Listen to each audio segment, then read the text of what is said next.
കാലങ്ങൾ എത്ര മാറിയാലും മനുഷ്യനും കാലാവസ്ഥയ്ക്കും ഒരു മാറ്റമില്ല.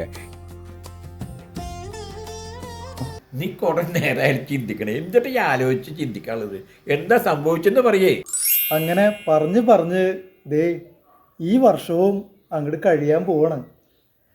അങ്ങനെ ഈ വർഷം എന്തെല്ലാം കാര്യങ്ങളാണ് നടന്നത്. മനസ്സിന് സന്തോഷവും ദുഃഖങ്ങളും സമ്മിശ്രമായിട്ടുള്ളൊരു യാത്ര തന്നെയായിരുന്നു ഈ വർഷം. ഇനി അടുത്ത വർഷം എന്താവോ എന്തോ. നീ എന്തിനു പേടിക്കണേ? 2026 അടിപൊളിയാ, എല്ലാവർക്കും പ്രതീക്ഷയുണ്ട്.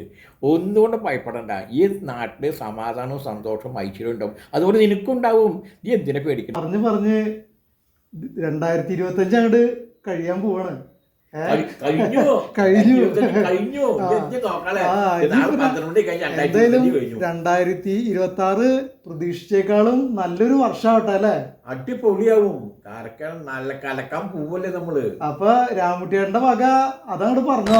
അപ്പൊ എല്ലാവർക്കും ഹാപ്പി ന്യൂ ഇയർ.